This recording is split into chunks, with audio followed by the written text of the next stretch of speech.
चुप है रांझा, बोले कैसे बहना जा, बोले कैसे बहना जा, जा जा, बोले कैसे बहना जा, बोले कैसे बहना जा, चुप माही चुप। मेरी वीडियो में आना उसको बेहद पसंद था और जब भी मैं कैमरा उसकी तरफ करती थी एक बड़ी सी स्माइल उसके चेहरे पे होती थी, हमेशा की तरह। किसी की मुस्कुराहट और उसके पहनने से आप उसकी असली ज़िंदगी को कभी जज नहीं कर सकते।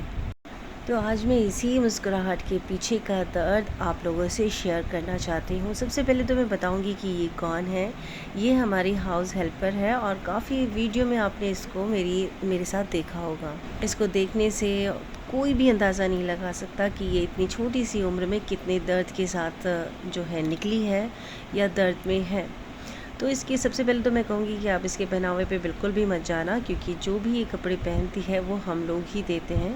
तो हम जो पहनते हैं वही ये पहन लेती है। ऐसा कुछ नहीं कि ये खुद से परचेज़ करके पहनती है। तो कभी भी किसी के कपड़े पे ना जाए कि मॉडल कपड़े पहने हैं, ये पहने हैं और उनकी सोच ऐसी है या उनकी वो वैसी है। ऐसा कभी नहीं किसी के बारे में सोचना चाहिए। आज मैं इस लड़की के बारे में बताना चाह रही हूँ और आपको मतलब ये पूरी इसकी बातें, इसकी कहानी सुन के ना, इसकी लाइफ के बारे में सुन के आपको सच में आपको मतलब एक कहते ना रोंगटे खड़े हो जाएंगे और आप सच में सोचने पे मजबूर हो जाएंगे कि दुनिया में कितना दर्द है या दुनिया में कितने बुरे बुरे लोग हैं। तो गाइस प्लीज़ मेरी वीडियो पूरे एंड तक देखना और थोड़ा सा सपोर्ट कर देना इस लड़की को। तो चलिए मैं बताती हूँ इसके बारे में। ये लड़की है और ये 10 से 15 बच्चों की मम्मा है। अब आप कहेंगे 10 से 15 मतलब पूरा क्यों नहीं, तो मैं बताती हूँ 10 से 15 क्यों मैं बोल रही हूँ। मैं इसलिए बोल रही हूँ कि इसके कम से कम 15 बच्चे हुए हैं, जिसमें 10 बच्चे पूरे हुए हैं, पूरे से मतलब पूरे पैदा हुए हैं, और उसके बाद 5 बच्चे जो हैं एक्सपायर हो गए हैं और 5 बच्चे इसके पास हैं और 5 बच्चे ऐसे हैं जो 1 महीना, 4 महीना, 3 महीना ऐसे मतलब ख़त्म हो गए हैं। आप समझ सकते हैं कि मैं क्या बोलना चाह रही हूँ।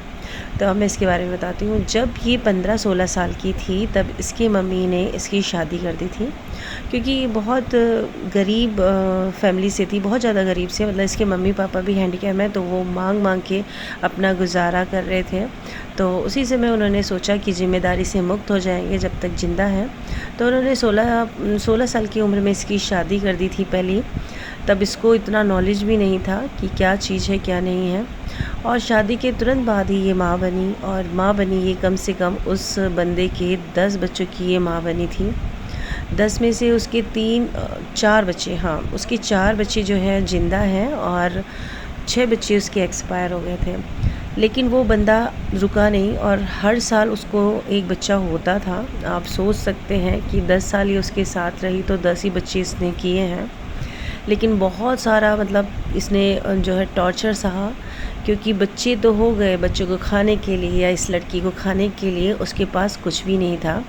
और वो हमेशा यही बोलता था कि जाओ घरों में काम करो और अपने बच्चों का और अपना पेट भरो। डेली का यही काम था, लड़ाई झगड़ा और इस तरह की प्रॉब्लम आना लाजमी था जब आदमी कुछ नहीं करता। दिन रात नशे में धुत रहने वाला वो बंदा शादी तो कर लिया, बच्चे भी उसको हर साल चाहिए थे, लेकिन खिलाने के लिए खाने के लिए कुछ नहीं था। बहुत ज़्यादा परेशान होने के बाद ये अपनी माँ के पास बच्चों को लेके लौट आई और उस बंदे ने भी उसको दोबारा पूछा नहीं, क्योंकि उसको ज़िम्मेदारी चाहिए ही नहीं थी। माँ बाप के पास रहने के बाद एक और जो है माँ बाप ने सोचा मौका देना चाहिए लाइफ को, अपनी बेटी को समझाया और समझाने के बाद इस बेटी ने फिर से शादी का फ़ैसला लिया कि इतनी कम उम्र में कैसे चलेगा, बच्चों का जो है कुछ तो ध्यान रखेगा, दूसरी शादी होगी तो बच्चों का भी कुछ जो है अच्छे से परवरिश हो जाएगी। उसी लालच में इस बंदी ने दोबारा शादी की अपने माँ बाप के कहने पे। उस बंदे से शादी की, वो कोई नशा नहीं करता था, लेकिन वो बंदा भी इसी तरह का था कि तुम कमाओ और अपने बच्चों का, ये जो तुम 4-5 बच्चे लेके आई हो, इसका पालन पोषण करो। और उससे भी इसको एक बच्चा हुआ, एक बच्चे पे ही वो रुका नहीं और उसने भी 5-6 बच्चे जो है इससे चाहा मतलब हुए। लेकिन वही है कि भगवान को मंजूर नहीं है, क्योंकि इतनी कम उम्र में और फिर कुछ खाने को नहीं मिलता तो वो बच्चे भी कहाँ पर सरवाइव करते, बच्चे भी या तो ख़त्म हो जाते या पैदा होने के बाद ख़त्म हो जाते। तब इसने फ़ैसला किया कि एक बच्चा तुम्हारा हो चुका है, 4 बच्चे ऑलरेडी मेरे पास हैं, आगे हमें बच्चे की ज़रूरत नहीं है, हमें इनके भविष्य के बारे में सोचना चाहिए और आगे बढ़ना चाहिए। लेकिन आदमी तो आदमी था, वो आदमी था या क्या था मुझे नहीं पता, लेकिन उसका दिन रात का लड़ाई होती थी कि नहीं, ये 4 बच्चे मेरे नहीं हैं और मुझे मेरे और बच्चे चाहिए, मुझे एक नहीं।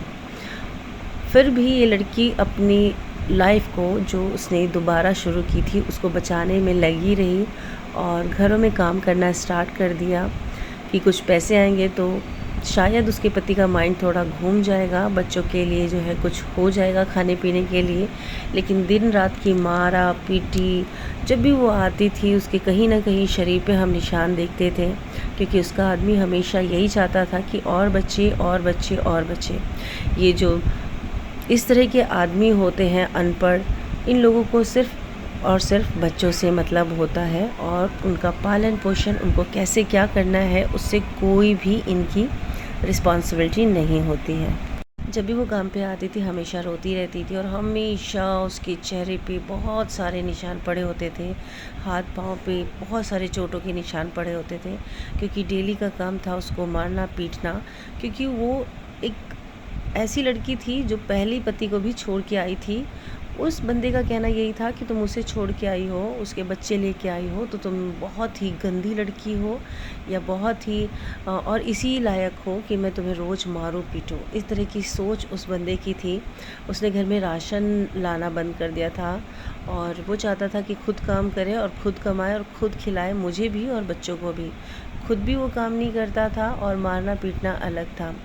दिन रात वो काम करती थी, सुबह से निकलती थी, शाम को घर पहुंचती थी और इसी तरीके से फिर भी वो टाइम कट करने की जो है कर ही रही थी। फिर उसकी मम्मी ने बोला कि कोई बात नहीं, अब जब तुम काम ही कर रहे हो, अपने बच्चों को ही संभाल रहे हो, तो इससे अच्छा है कि तुम अलग रह के ही अपने बच्चों को पाल लो, कम से कम तुम्हें मारना पीटने से तो बच ही जाओगे। पता नहीं उस बंदी को क्या आया, लेकिन उसने सही किया। मैं तो मानती हूँ कि हाँ, उसने बिल्कुल सही डिसीज़न लिया और अपने उस ऐसे आदमी से जो बिल्कुल नकारा था उससे अलग हो गया। जब हम ऐसे हालातों से गुज़र रहे होते हैं ना, तो इंसानों की गिद्ध जैसी नज़र होती है उनकी मजबूरी का फ़ायदा उठाने के लिए। तो उस पर भी एक गिद्ध की यानी कि एक इंसान की नज़र पड़ी और नज़र ऐसी पड़ी, तो इसके साथ भी ऐसा ही हुआ। एक बंदे ने फिर किसी बंदे की इस पे नज़र पड़ी और उसने इसका फ़ायदा पूरा उठाया और इसको झांसा दिया कि मैं तुमसे शादी करूँगा और तुम्हारे सुख दुख में हमेशा साथ रहूँगा। उसने हाँ उसका साथ भी दिया, लेकिन बाद में उसने उसको धोखा दे दिया। उसने साथ दिया जब तक उसको उसकी ज़रूरत थी। वो एक लड़का था और वो 5-6 बच्चों की माँ के साथ तो अपनी ज़िंदगी नहीं काट सकता था। उसने वही किया और आखिरी में जाके जब उसने बोला कि चलो अब शादी कर लेते हैं और एक दूसरे का जो है साथ निभाएंगे, तो उस बंदे ने साफ साफ मना कर दिया कि मेरी एज और तुम्हारी एज में बहुत फ़र्क है और मैं तुमसे शादी नहीं कर सकता। इतना धोखा खाने के बाद, इतने टॉर्चर सहन करने के बाद क्या उसका दिमाग चल सकता था? नहीं, बिल्कुल नहीं चला। और वो किस अंधेरे में खो गई किसी को कुछ नहीं पता।